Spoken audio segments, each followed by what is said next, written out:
1 Tessalonicenses, capítulo 5. Quero ler apenas um versículo com você. É um versículo muito grande, muito difícil, mas vamos ver se a gente consegue decorar ele aqui hoje.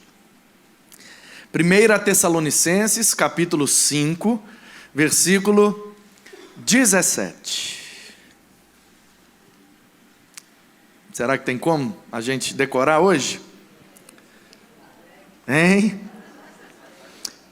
1 Tessalonicenses 5, 17. Vamos falar juntos? Orai sem cessar. Muito bem. Orai sem cessar.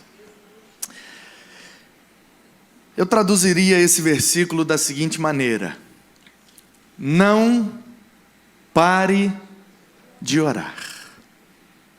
Não pare de orar. Na Igreja Batista nós temos um cântico, não sei se vocês conhecem, para a gente cantar com as crianças, para as crianças, e um cântico que diz mais ou menos assim: leia a Bíblia e faça oração, faça oração, faça... Ah, tem aqui também. Ah, vocês são crentes, aleluia. Alguém já disse que se a vida cristã fosse um trem, os dois trilhos seriam a Bíblia e a oração. É impossível se mover no reino de Deus sem essas duas características. Não pare de orar, meu irmão. O grande problema é que nós vivemos em dias muito corridos. A gente acorda cedo, dorme tarde e trabalha e estuda, faz estágio, trabalha, estuda, faz estágio, uma outra faculdade, e ainda tem família, tem menino, e tem igreja, e tem a reunião da família, e tem que ir para o inglês, natação, busca menino, leva menino, ai, cansei. E aí a semana vai passando, a gente nessa correria esquece de orar. Esquece de ter um tempo de qualidade com o Senhor. A gente acha às vezes que orar é perder tempo. Ah, aconteceu um problema. Qual é o problema? Ah, é lá naquele negócio. Não, quem mexe com esse negócio é o fulano. Pega, liga para ele. Não, manda uma mensagem aí, porque o ciclano trabalha na prefeitura e pode ajudar também. A gente começa a tentar resolver o problema. E liga para um, liga para o outro, pede um, pede o outro. Vamos. Resolver. E às vezes esquece de orar.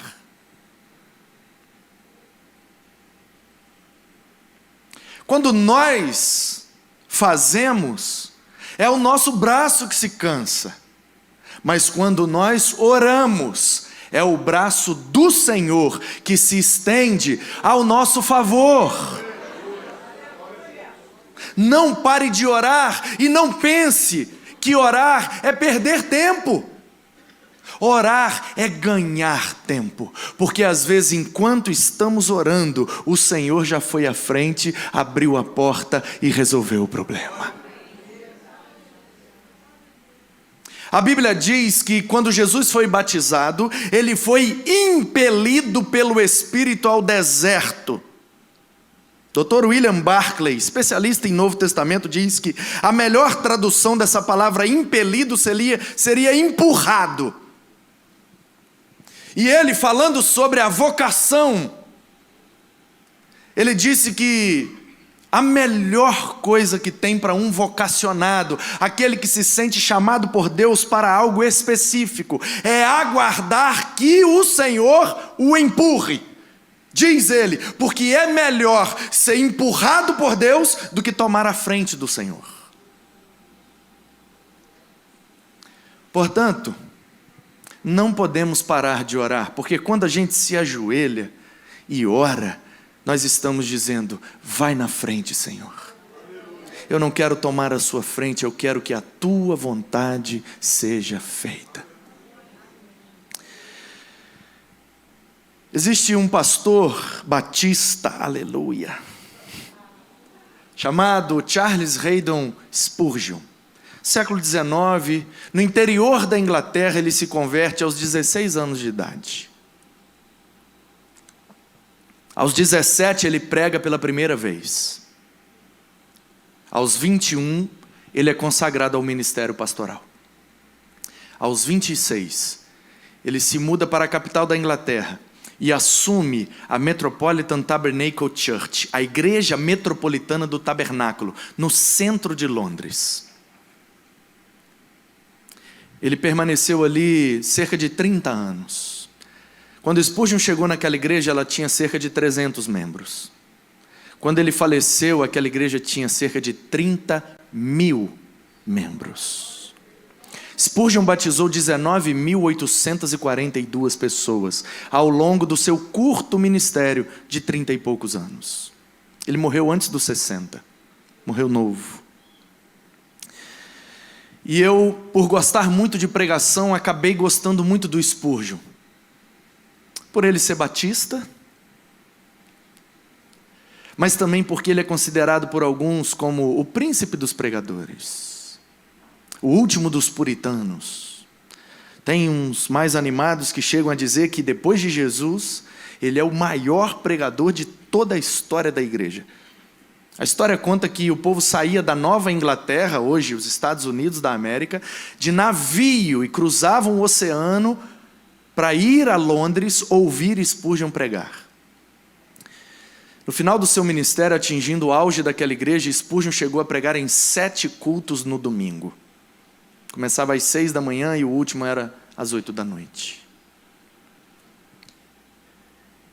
E lendo sobre Spurgeon, pesquisando e tentando aprender com esse grande homem de Deus, eu descobri um livro que foi lançado no Brasil pela editora Vida.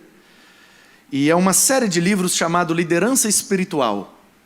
Eles pegaram alguns homens e mulheres da história da igreja, estudaram a biografia desses homens e mulheres e extraíram lições para líderes cristãos. E assim que saiu, o primeiro que eu comprei foi do Spurgeon. Falei, quero ler. E provavelmente as lições extraídas da vida do Spurgeon é como que ele liderava a igreja do púlpito, porque ele era um grande pregador. E eu comecei a ler. E à medida que eu ia avançando na leitura e passando os capítulos, eu fui descobrindo que o livro sequer mencionava a pregação. E aí eu descobri que, na verdade, o grande segredo do Spurgeon não é que ele era um grande pregador. Ele era um grande homem de oração. E esse é um problema dos nossos dias. Nós temos gigantes nos púlpitos e anões na intimidade com Deus. Verdadeiros nefilins dos palcos e pigmeus no secreto com o Senhor. E naquele livro conta algumas histórias que impactou muito a minha vida. A primeira delas diz que Spurgeon estava na sua igreja e a sua secretária o interpelou e disse que um amigo do interior tinha vindo à capital e estava ali fazendo uma visita. E ele pediu para entrar e se abraçaram, amigos de infância. O amigo foi à capital resolver uns problemas e passou na igreja para rever o velho amigo. E aí o Spurgeon, como todo bom pastor, começou a mostrar a igreja e foram na nave do templo, uma espécie de concha acústica com 5 andares de galeria, e foram ver as salas e os auditórios e a cozinha e os banheiros, e Spurgeon foi mostrando a igreja, e o amigo do interior, abismado, pensando que naquela igreja cabia mais gente do que na cidade dele tinha. E aí o Spurgeon foi mostrando, e lá no subsolo, embaixo da nave do templo, tinha um corredor bem grande, que tinham salas de um lado e do outro.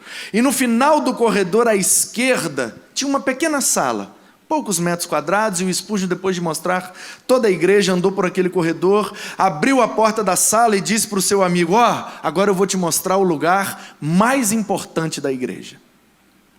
E o amigo entrou e viu um tapete e algumas almofadas. E ele disse, como assim? Não estou entendendo, Charles. Como que esse lugar é o mais importante da igreja? Aquele templo, o auditório, as salas, o seu gabinete, tudo muito lindo, luxuoso, bonito, e um tapete e algumas almofadas. Como é que essa sala é a mais importante? E o Spurgeon respondeu, é porque essa é a sala de oração. Aí o amigo perguntou: quantos membros tem a sua igreja? Ele disse: cerca de 30 membros. Aí novamente o amigo se espantou: mas como assim? 30 membros? Olha o tamanho daquele templo. Aí o Spurgeon disse: é porque eu só considero membro quem frequenta essa sala. Porque no templo todo mundo vai. O visitante vai, o familiar vai, o convidado vai, dependendo da situação. Aqui não, por conta da arquitetura dos irmãos, mas às vezes até o cachorro entra. Mas aqui não.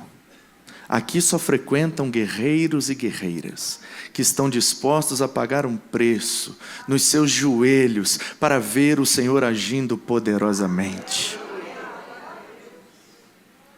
E Spurgeon terminou com uma frase que eu julgo muito impactante.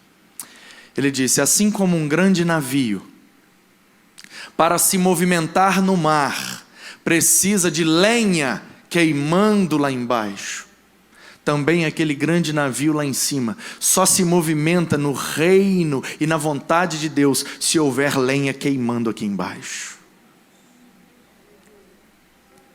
Outra história diz que a esposa do Spurgeon, por volta das 11 horas da noite, despertou, levou a mão ao lado da cama e percebeu que ele não estava mais ao seu lado. E ela então, tateando, sem energia elétrica, o descobriu e percebeu que ele estava ajoelhado aos pés da cama. Concluindo que ele devia estar orando, ela então não atrapalhou e voltou a dormir.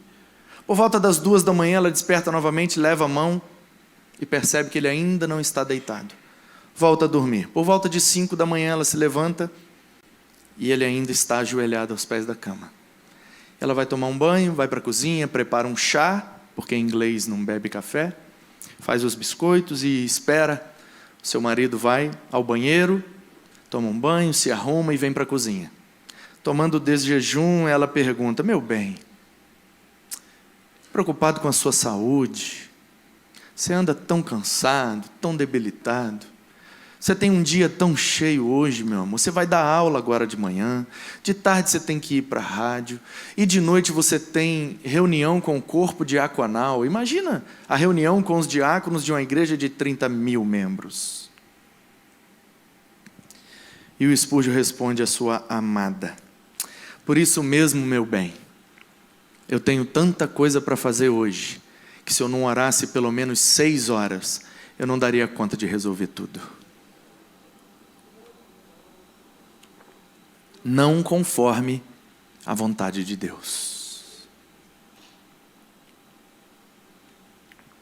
Não pare de orar.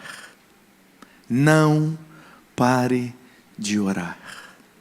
Ainda que você tenha pouco em relação ao que você precisa. Porque também nós temos esse mau costume. Eu tenho pouco recurso. Eu tenho pouca amizade. Eu tenho pouco conhecimento. Eu tenho pouco QI. Quem indica? É pouco, pastor, pouco dinheiro, pouco estudo, pouco diploma, pouco currículo. Eu não vou conseguir. Aí a gente tem a tendência de achar que porque o nosso recurso é pouco, a gente nem precisa orar. Mas eu me lembro de uma história na Bíblia que vai nos ensinar que é exatamente o contrário. Se você quiser me acompanhar, vamos para Mateus capítulo 14. Se o Benção lá estiver comigo e quiser projetar para facilitar para os irmãos, fique à vontade. Eu estou usando a Almeida Revista e atualizada, talvez seja diferente a versão, mas não tem problema. Mateus 14, a partir do 19. Você conhece a passagem? Ela é chamada na Bíblia pela epígrafe, esse título que vem acima das passagens, de a primeira multiplicação de pães e peixes. Eu não sei quem sou eu, mas caso eu pudesse escrever as epígrafes, você sabe que a Bíblia originalmente não tem as epígrafes, não tem título, não tem capítulo, não tem versículo, né? Tudo escrito direto. Isso aqui as editoras que colocaram para facilitar a nossa vida, para encontrar. Eu não sei se eu chamaria de multiplicação, porque no texto, lendo o texto é Bíblia, o título é da editora, não é inspirado. No texto diz que Jesus repartiu o pão. E repartir não é sinônimo de multiplicar, é sinônimo de dividir. Na verdade, foi a divisão dos pães. Só que aí todo mundo comeu e ainda sobrou. A sensação é de que realmente foi multiplicado. Eu acho que a lição é coisa minha, eu posso estar enganado, mas eu penso que a lição que Jesus está querendo dar é que Ele está disposto a multiplicar tudo que nós estivermos dispostos a dividir. O problema é que a gente acha que se a gente tem pouco, não dá nem para ajudar. Eu tenho tão pouco, como é que eu vou ajudar? O negócio é que você se esquece que muito se faz com o pouco de cada um. E o texto diz no versículo 19: tendo mandado que a multidão se assentasse sobre a relva, a grama, tomando os 5 pães, vou ler do benção ali, você vai ler de papel ou aqui na eletrônica. Esses dias eu fui fazer uma visita a uma senhora, e fui ler um texto com ela, e peguei meu smartphone, abri a Bíblia e li, e falei, vamos orar? Ela falou, Eu falei, por que, minha irmã? Ela falou, valeu aí, valeu? Aí eu fiquei sem entender, ela, ela estava acamada, eu, o que, minha irmã? Ela, a gaveta ao lado, eu abri uma biblona lá, cheia de foto, de boletim, de não sei o que, de tal. Ela falou, lê aí, essa aí é que vale. Choque de gerações, né? Uma benção. Idade para ser minha avó, tem que respeitar, né? Tendo mandado que a multidão se assentasse sobre a erva, tomou os 5 pães e os 2 peixes, erguendo os olhos, note bem, erguendo os olhos ao céu, os abençoou. A Bíblia diz que nesse episódio tinham 5.000 homens, fora mulheres e crianças. E você tem que se lembrar que na Bíblia, homem, varão, é sexo masculino acima de 30. Sexo masculino abaixo de 30 é mancebo, é jovem, é menino. Até porque o menino que doou do seu lanche 5 pães e 2 peixes, tinha que ser um adolescente, né? Ele foi para o culto, vou levar um lanchinho, 5 pães e 2 peixes de sobremesa. Fase de crescimento, né? A Bíblia diz que era um jovem, um menino. Ele não está na conta dos 5.000, é 5.000 homens. Fora os jovens, os meninos, os mancebos, as mulheres e as crianças. Como o ministério de Jesus é marcado pela presença efetiva de mulheres e crianças, eu chuto baixo aí umas 10.000 pessoas. 5 pães e 2 peixes. Para 10.000 é pouco. Talvez para nós aqui já seria pouco. E o que é que Jesus faz com o pouco que vem na mão dele? Ele ergue os olhos ao céu. Ele faz uma oração. Ele faz, Pai, obrigado por esse alimento. Ele vai ser repartido, que a tua vontade seja feita, que nossa fome seja saciada. E vai repartindo, e a Bíblia diz que todos comeram, se fartaram e sobraram 12 cestos cheios de pedaços de pães. Quantos eram os discípulos? Quantos cestos? Você nunca percebeu? Coisa minha, mas me parece que Jesus está dizendo, cada um vai levar um cesto nas costas para largar de ser incrédulo.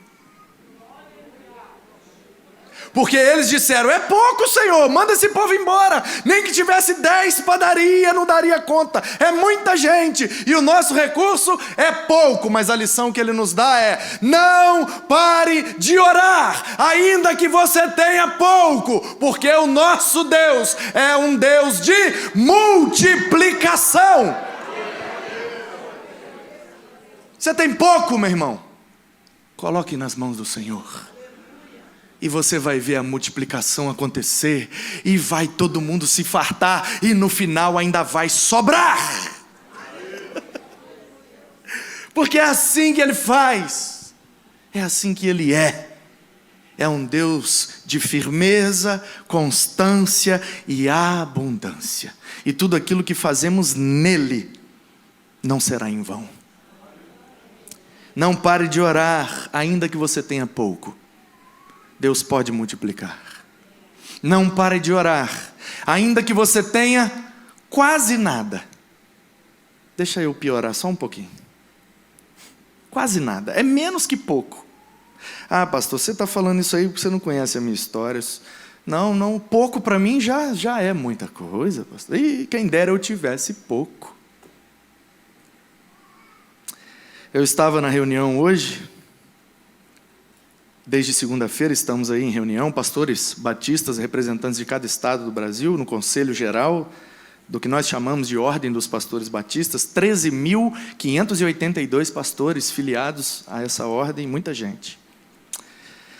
Muita coisa para resolver. E um pastor, representante de um estado, sentou para almoçar do meu lado hoje e disse assim: poxa vida, só tem suco e ainda é daqueles de pozinho. E eu não sei se ele reparou, mas eu tinha trazido 2 copos para mim, do suco de pozinho. Porque eu estou acostumado a tomar que suco misturado no balde, com água da torneira. Você fica olhando eu assim, lourinho, bonitinho, do olho claro, você acha que eu nasci num berço de ouro lá em Roma, na Itália? Meu avô veio fugindo da guerra, com a mão na frente e outra atrás, e foi ser semi-escravo, trabalhando nas lavouras de café do interior de Minas Gerais. E eu morei na periferia, morei nos barracos, morei nas vielas. Rio de Janeiro para mim é Praça 15. Eu era skatista mesmo. Não se deixe enganar por esse blazer bonito. Quantas vezes eu tomei água de torneira para não ficar com sede e o cara está reclamando do suco? Ah, mas só tem um tipo de carne, e eu por dentro assim, glória a Deus que tem carne, aleluia.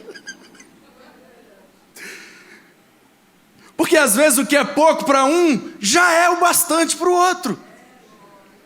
Tudo depende do seu ponto de vista e de referência.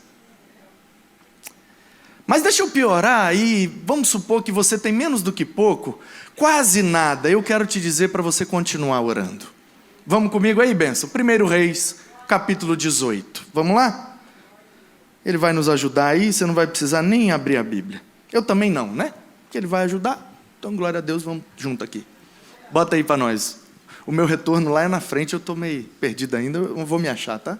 Fica tranquilo, até o final eu me acho. Ah, mas tem ali também, tá ótimo.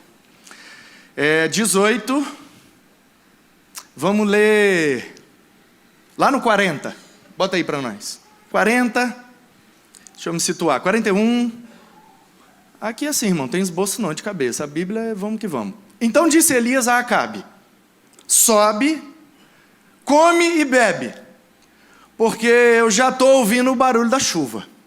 Você sabe, o que acabou de acontecer? Ele derrotou os profetas de Baal em cima do Monte Carmelo. 300.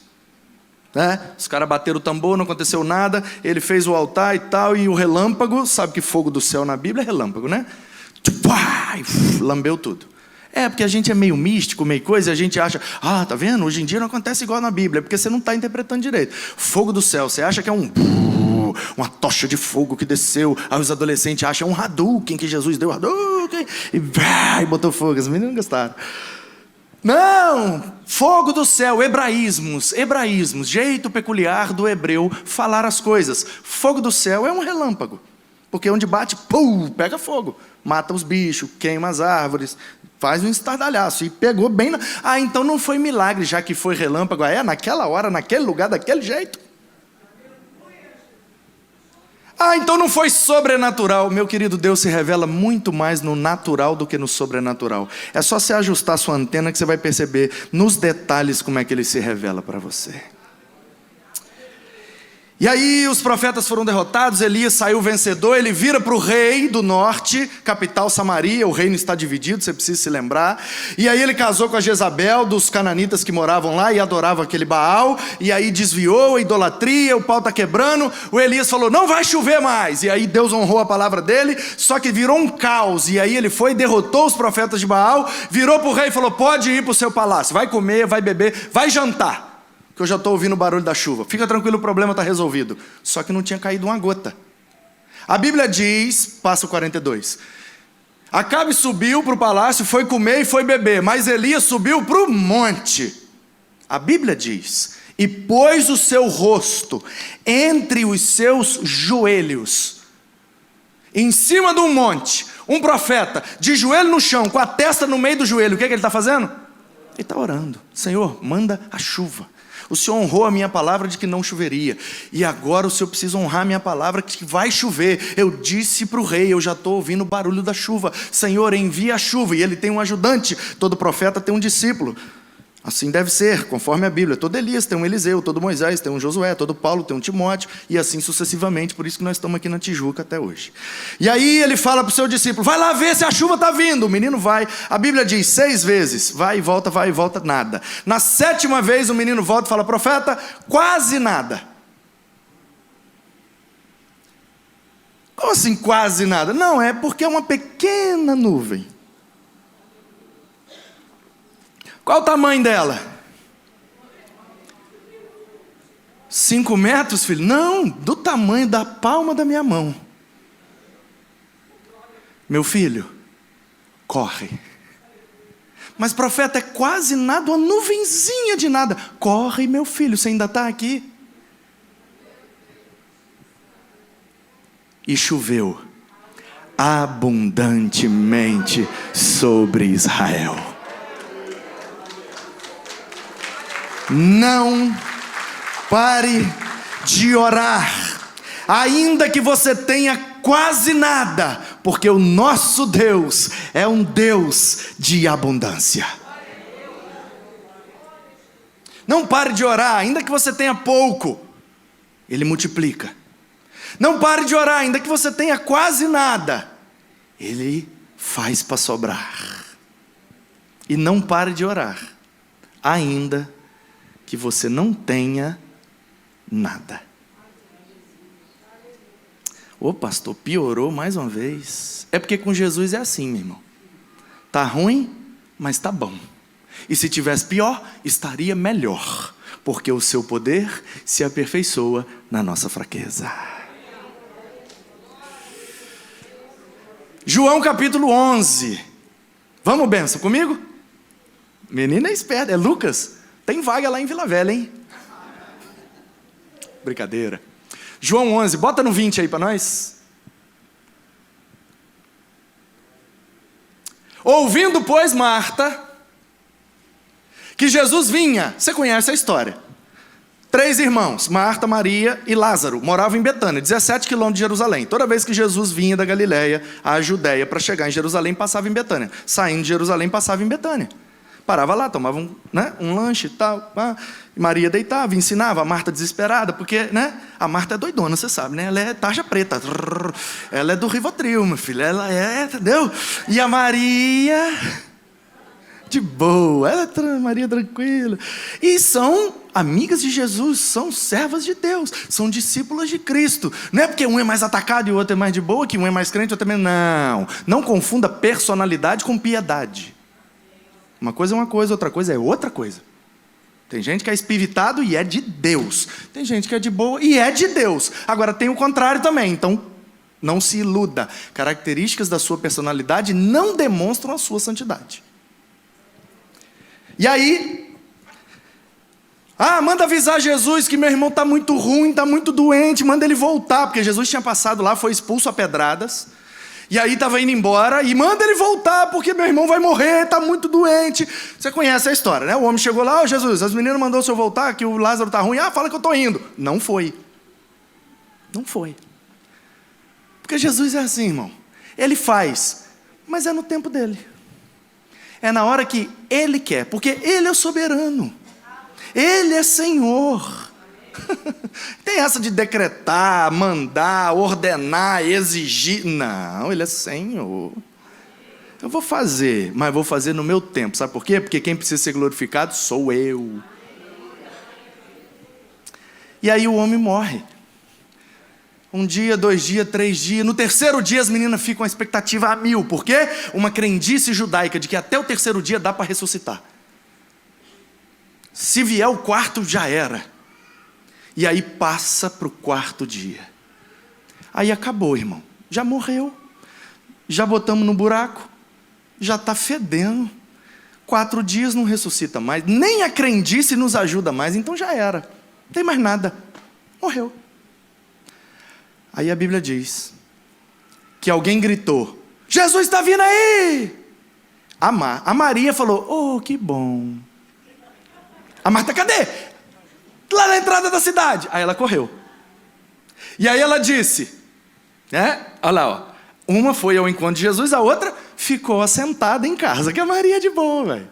Porque ela leu o Salmo 127, que é inútil acordar cedo e dormir tarde, granjeando o pão que com dores ganhaste, porque aos seus Deus dá enquanto dormem. Ela conhece o Salmo, ela está de boa. E a Marta desesperada, meu Deus! 21. Disse, pois, Marta a Jesus, Senhor, se o Senhor tivesse aqui, na entrada da cidade, aqui é Betânia, ok? Jesus está vindo de lá. A entrada da cidade, a Marta, Senhor, se o Senhor tivesse aqui, meu irmão não tinha morrido. Aí Jesus, você crê, minha filha? Creio. Então você vai ver a glória de Deus. 22 mesmo. Olha o que ela é doida, mas ela é crente. Ela toma um tarja pretazinho, não tem problema não, ela é crente. De boa. Tem receita, tranquilo. Mas também, lê aí, agora sei que tudo quanto pedires a Deus, o Pai, Ele te concederá. Marta falando para Jesus na entrada da cidade. Se o Senhor tivesse aqui, meu irmão não tinha morrido, mas eu sei que o Senhor pedir, resolve. Aí Jesus, toca para o cemitério. 40. Chegou no cemitério. Não te disse que se creres verás a glória de Deus? Sim, Senhor, o Senhor disse. Então tira a pedra. Não, Senhor, mas já tem 4 dias, está fedendo. Tira a pedra. Senhor, não tem mais nada. Não, o Senhor não viu, não é que ele está doente, não é UTI, CTI, é o cemitério, está morto. Tira a pedra. Senhor, não tem mais jeito. Tira a pedra. Às vezes é essa pedra que está te impedindo de viver o milagre. E note bem que Jesus tinha poder para tirar a pedra. Mas ele não tirou, ele mandou: tirai vós a pedra. Não fica pedindo para Jesus fazer o que ele já te pediu para você fazer. Essa pedra é você que tem que tirar, é você que tem que renunciar, é você que tem que abandonar, é você que tem que cortar da sua vida, porque senão você não vai viver o milagre. Para de pedir para ele o que ele já pediu para você fazer. Tiraram então a pedra. Aí o Lázaro, está todo amarrado de faixa, cheio de perfume, catingando, e vem vive o povo com o olho arregalado. O que é que Jesus faz? Você conhece essa passagem, mas você nunca percebeu esse detalhe. Ele olha para o céu e diz: Pai, graças te dou, porque me ouviste. Aliás, tu sempre me ouves, mas fizeste assim, para que creiam em Betânia que tu me enviaste. Volta a fita, rebobina. Para os meninos, pega na barra da timeline e volta. Marta, na entrada da cidade. Se eu tivesse aqui, meu irmão não tinha morrido, mas eu sei que tudo que o Senhor pedir ao Pai, Ele concede. Toca para o cemitério. Jesus fala: tira a pedra, o homem está vivo. O que é que ele faz? Ele olha para o céu e fala: Pai, obrigado por ter me ouvido. O que é que Jesus fez entre a entrada da cidade e o cemitério? Pai, ressuscita meu amigo para a tua glória. Ele fez uma oração e está agradecendo que o Pai ouviu e respondeu positivamente. Não pare de orar, ainda que você não tenha nada, porque o nosso Deus é um Deus de ressurreição. Ele traz à existência aquilo que não existe. Ele traz à vida aquilo que está morto. Ele faz no tempo dele, para que ele seja em tudo glorificado. Glória a Deus. Não pare de orar, ainda que você tenha pouco. O nosso Deus é um Deus de multiplicação. Não pare de orar, ainda que você tenha quase nada. O nosso Deus é um Deus de abundância. Você que me ouve aí na sua casa, não pare de orar, ainda que você não tenha nada, porque o nosso Deus é um Deus de ressurreição. Ele ressuscita sonhos, Ele ressuscita casamentos, Ele ressuscita ministérios, Ele ressuscita visão, Ele ressuscita estratégias, Ele faz o que lhe apraz, para que o teu reino avance e o seu nome seja engrandecido. Basta uma oração, segundo a sua vontade, e tudo pode mudar. Se você não quer parar de orar, fique em pé no seu lugar e vamos orar. Fique em pé no seu lugar. Eu não sei se a sua situação é para multiplicação, não sei se a sua situação é para abundância, não sei se a sua situação é para ressurreição. O que eu sei é que o Deus que ouve as nossas orações tem poder para mudar a nossa realidade. Nosso Deus não está preso a matemática nem a aritmética. 5 mais 2 dividido por 10.000 sobra 12. Porque a matemática de Deus não tem lógica, a matemática de Deus tem glória. Pegue o pouco que você tem, entrega na mão dele agora. Senhor, receba esse pouco. É pouco em relação ao que eu preciso, mas o que eu tenho eu te dou. Faça como Pedro na porta do templo, falando àquele coxo mendigo: ouro e prata eu não tenho, mas o que eu tenho eu te dou. Fale com o Senhor aí no seu coração: Senhor, eu não tenho prata, eu não tenho ouro, eu não tenho inteligência humana, eu não tenho formação acadêmica, eu não tenho como pagar um especialista, mas o que eu tenho eu te dou a minha fé e a minha oração, crendo que o Senhor vai ouvir e vai responder conforme a tua vontade, para que o teu nome seja honrado. Talvez você tenha quase nada. Talvez o seu cenário é como Israel nos dias de Acabe: falta chuva, falta a colheita, falta o leite, falta o pão. Só tem deserto, calor, escassez. Não chove, não cai nenhuma gota na minha horta. Coloque o seu joelho no chão e faça como o profeta. Bote a sua testa no meio dos joelhos e creia que de uma pequena nuvem pode vir abundante chuva. Porque os últimos são os primeiros. Ele inverte toda a lógica, Ele coloca tudo no lugar certo. Ainda que você não tenha nada, Ele é o Deus que diz: haja luz, e houve luz. Ele é o Deus que cria tudo a partir do nada. Ele é o Deus que pelo poder da sua palavra traz à existência aquilo que nunca existiu. Algo que você nunca viveu pode começar a acontecer nesta noite.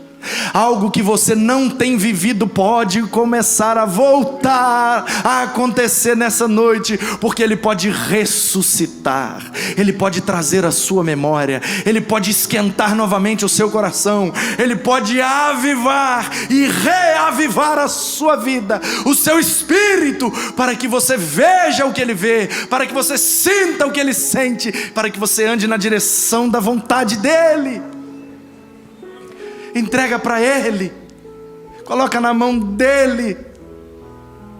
Ele é poderoso para fazer infinitamente mais do que pedimos ou pensamos.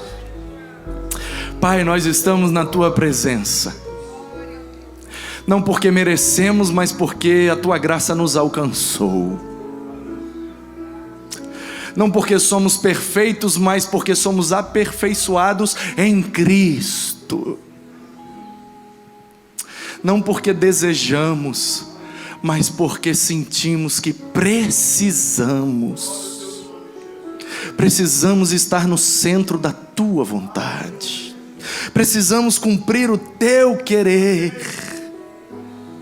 Precisamos ser impelidos como Teu Filho foi para o deserto, e ali vencer as nossas tentações, e ouvir dos Teus lábios: esse é o meu Filho amado, em quem me comprazo. Obrigado, Senhor, pela Tua palavra, revelada aos nossos corações pelo poder do Espírito, que ilumina a nossa mente e quebranta o nosso coração, e nos dá a certeza, a convicção de que foi o Senhor quem falou conosco. Foi a Tua palavra, e a Tua palavra nunca volta vazia. Colocamos em Tuas mãos e aguardamos confiante, com grande expectativa de que o Senhor fará o que lhe apraz. Que o Teu nome seja honrado, dignificado e exaltado nesta noite, pois é no Teu nome que oramos, é no Teu nome que cremos, é no Teu nome que fazemos tudo aqui nesta noite. Receba o nosso culto, receba a nossa adoração, receba a nossa oração, pois fazemos tudo em nome de Jesus. Amém.